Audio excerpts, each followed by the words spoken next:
안녕하세요. 코인 알려주는 남자입니다. 비트코인 가격은 30K 극초반을 하락 횡보하고 있습니다. 개인들은 현재 알트코인 시장이나 코인 시장에서 코로나급 위기 상황이라고 지표들이 이야기를 하고 있는데, 기관들은 팁을 해가면서 뒤에서 웃고 있습니다. 이 부분을 여러분들과 이야기를 나눠보고, 홍콩에서 마이크로 스트래티지 같은 회사가 계속해서 생겨날 가능성이 있습니다. 이건 코인 시장에 긍정적으로 작용을 할 거기 때문에 이 내용을 살펴보고, 비트코인 가격이 25K에서 30K로 상승을 했을 때 그 상승을 다 맞춘 전문가들이 비트코인 가격이 앞으로 이렇게 될 거라고 추가적인 예상을 한 게 있습니다. 이 부분을 공유하면서 앞으로 비트코인 가격이나 방향이 어떻게 나아갈지에 대해서 이야기해 보도록 하겠습니다.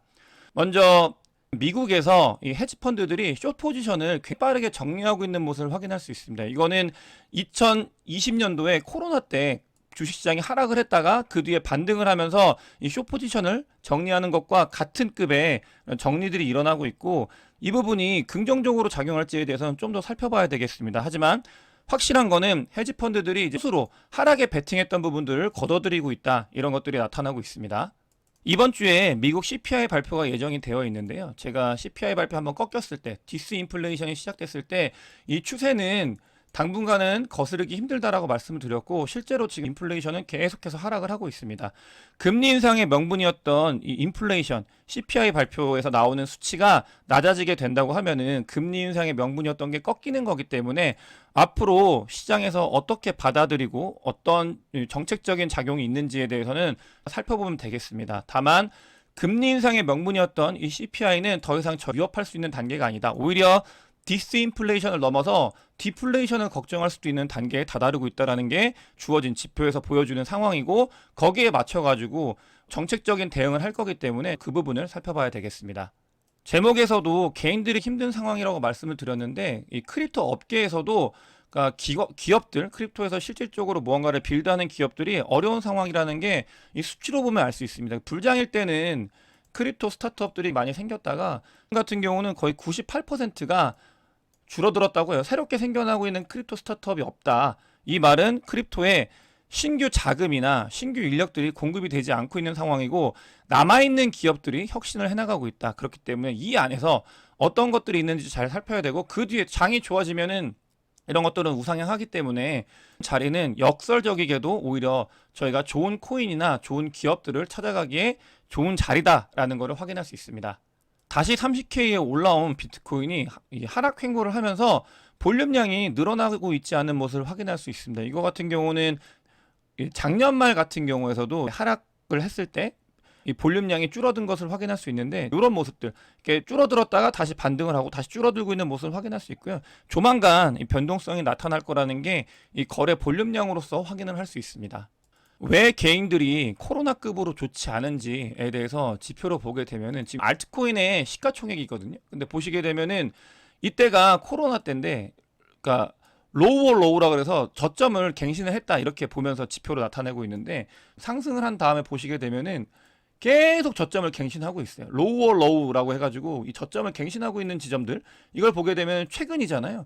그렇기 때문에 이런 부분들이 거의 코로나급으로 알트코인 시장이 좋지 않은 모습을 보여주고 있는 거고, 그렇기 때문에 체감할 때는 비트코인 가격은 30K 위에 있음에도 불구하고 개인들은 알트코인에 대한 포트폴리오가 훨씬 비중이 크잖아요. 그렇기 때문에 이 코로나급으로 어떻게 보면 심리적으로는 좋지 않은 상황이다. 하지만 이런 부분들이 반등을 해나가고 있다. 체감적으로는 느껴지지 않지만 반등을 해나가고 있는 상황이고, 그런 것들이 의미 있게 유의미하게 보여지게 되면은 개인들도 좀 좋아질 수 있기 때문에 심리적으로 가장 어려운 구간이 맞다라는 걸 여러분들께서도 인지를 하셨으면 좋겠습니다. 인지해야 내가 강제적으로 밀려 나가는 건지 아니면은 힘들지만 견뎌내야 되는지, 그 상황에 대해서 판단을 할 수 있기 때문에 이런 부분들을 가지고 왔고요.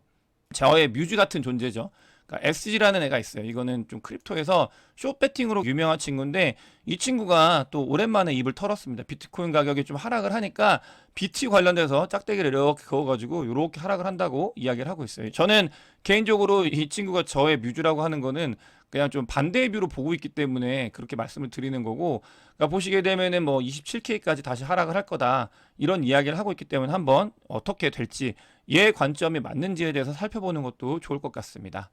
악재에 대해서 계속 말씀을 드리는 이유는 그 뒤에 긍정적인 부분에 대해서 말씀을 드리기 위함인데, 그러니까 짱펑자오 같은 경우는 사임 압박에 대해서 끊임없이 이야기가 나오고 있습니다. 뭐 아마 바뀔 것 같아요. 이거는 지금 SEC 기소 건도 있고 해가지고 이야기가 많이 나왔었기 때문에 올해는 아마 정리가 되지 않을까 이런 생각을 가지고 있는데, 실질적으로 그런 사임 압박을 넘어가지고 바이낸스의 생존 가능성에 의문이 있다 이렇게 이야기가 되고 있습니다. 이거는 굉장히 세게 발언한 거긴 하지만, 그러니까 바이낸스 같은 경우는 자주 말씀을 드리잖아요. 공격을 계속 받고 있고, 그렇기 때문에 2023년도에는 바이낸스발 악재가 계속해서 쏟아질 가능성이 있습니다. 이런 부분들은 대비를 해야 되기 때문에 가지고 왔습니다. 이 부분은 그러니까 잊혀질 때쯤 되면 한 번씩 악재로 작용을 할 가능성이 있습니다. 제가 제목에서 마이크로 스트래티지 같은 회사가 홍콩에서 생길 가능성이 있다라고 말씀을 드렸는데, 어떤 거냐면 이제 홍콩에서 그 중국을 대표하는 곳이죠. 대신하는 곳인데요. 이 홍콩에서 크립토에 관련돼서 우호적으로 바뀌고 있잖아요. 근데 상장사, 홍콩에 있는 상장사가 비트코인을 44개를 구매를 했다고 합니다. 양은 적지만 제가 이 부분에 대해서 여러분들께 말씀드리고 싶은 거는, 마이크로 스트래티지 같은 경우는 비트코인을 회사로 구매를 해가지고 5만 개 정도 들고 있죠. 그러면서 비트코인의 큰 고래가 됐는데, 상장사에 비트코인의 시장에 진출을 할 때 내가 비트코인을 들고 있다라는 걸 인식을 하면은 상장사들이 비트코인 회사로 인식이 되기 때문에, 그러니까 아예 이쪽으로 올 그 상장 기업들은 비트코인을 많이 매수를 할 것 같아요. 이 홍콩에서 이 움직임이 일어났고, 개인적으로는 긍정적이라고 생각을 해요. 아예 없던 기관의 매수가 이런 이유로 하나씩 생기게 되면 다른 것들도 분명히 비트코인에 대해서 긍정적으로 바라보고 있는 기업들이 매수를 할 수 있는 가능성이 생기거든요. 그래서 기관들이 뭔가 비트코인을 따로 모으는 게 아니라 아예 그냥 상장 기업들이 내부적으로 이걸 가지게 된다. 이 규제나 세금 이슈가 더 잘 정리가 되면 이런 부분들은 더 활발해질 수 있고, 그거는 비트코인이나 코인 시장에 긍정적으로 작용할 거라고 저는 생각을 하고 있습니다. 그만큼 비트코인을 더 많이 가져가려고 노력을 할 거기 때문에 긍정적이라고 생각을 하고, 이걸 그래서 가지고 왔습니다. 다음으로 전문가들이 비트코인 가격을 앞으로 어떻게 예상하는지에 대해서 여러 관점에 대해서 여러분들과 공유를 드릴 거고, 보시게 되면은 지금 비트코인 가격이 이렇게 해서 일부 내려올 가능성이 있다. 그러니까 다만 내려오는데 29K는 깨지 않고요. 그 뒤에 이제 반등을 해가지고 이렇게 올라가서 32K 위로 올라갈 거다. 이런 뷰를 가지고 있는 사람들이 있습니다. 저는 이 하락에 대해서는 물음표가 있어요. 어떻게 될지는 잘 모르겠지만, 이 상승에 대해서는 개인적으로 기대를 하고 있고, 이 부분은 영상에서도 말씀을 드렸기 때문에, 그렇기 때문에 이걸 가지고 왔습니다. 긍정적으로 바라보는 지표로서 가지고 왔고, 이 근거는 어디에 있냐면, 여기 보시면은 과거에 이제 상승을 할 때 한번 찍고 오히려 그냥 이걸 깨고 내려갔다가 올라갔기 때문에 한번 또 이제 요 라인을 깨고 올라갈 거다. 트렌드다라고 해가지고 가지고 온 거고요. 다음으로 지난번에 25K까지 갔을 때 이게 가격이 상승을 할 거다라고 예측을 했던, 이렇게 올라갈 거다라고 예측을 했던 게 있었잖아요. 이거 그러면서 그 뒤에 그 다음 주였나? 바로 이제 30K, 31K까지 쭉 올라가고, 저도 좀 깜짝 놀랐는데 이 부분이었죠. 요게 하락할 때 사람들 모두 다 힘들어가지고 하락할 때 그런 이야기를 했었는데, 여기죠. 반등을 하고 그 뒤에 행보한 다음에 요 구간이라는 거예요. 이렇게 해서 다시 반등을 할 거다. 이렇게 올라갈 거라고 지표를 가지고 왔습니다. 그렇기 때문에 이 부분, 제가 개인적으로 이렇게 상승을 하면은 손바뀜이 일어나야 되고 그 뒤에 다시 갈 거, 이거에 대해서 저도 개인적으로 지금 믿고 있고 이렇게 갔으면 좋겠다는 생각을 가지고 있기 때문에 이렇게 됐으면 좋겠고, 실제로 이런 움직임이 조금씩 일어나는 거에 대해서 계속 살펴보도록 하겠습니다.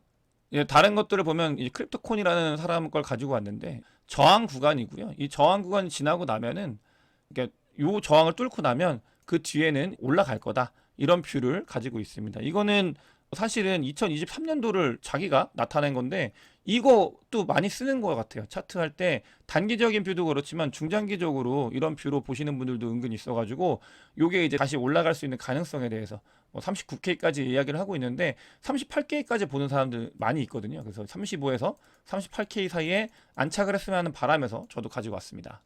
중장기적으로 중국 시장에 대해서는 관심은 있지만, 그러니까 뭔가 기술적인 지표로 본 적이 없는데, 중국 채권 10년물을 가지고 그러니까 분석을 한 자료를 가지고 왔어요. 되게 신기해가지고 10년물, 근데 사실은 이거 뭐 거시경제 상황이랑 거의 비슷하기 때문에 그렇게 신기할 것도 없긴 하지만, 이런 것들 봤을 때 이게 저점이었고 이제 앞으로 올라갈 가능성이 있는 그런 구간이다 라고 이야기를 하고 있어가지고, 요 RSI도 봤을 때 딱딱 맞아 떨어진다, 그 구간이다라는 게 지표로 찍혀가지고 기술적인 분석을 하는 거 제가 한번 가지고 와봤고, 중장기적으로는 우상향할 거를 믿고 있기 때문에 거시경제 상황이 이런 부분들을 영향을 미친다라고 이제 변수에 중국 10년물을 넣은 지표를 처음 봐가지고 가지고 와봤습니다.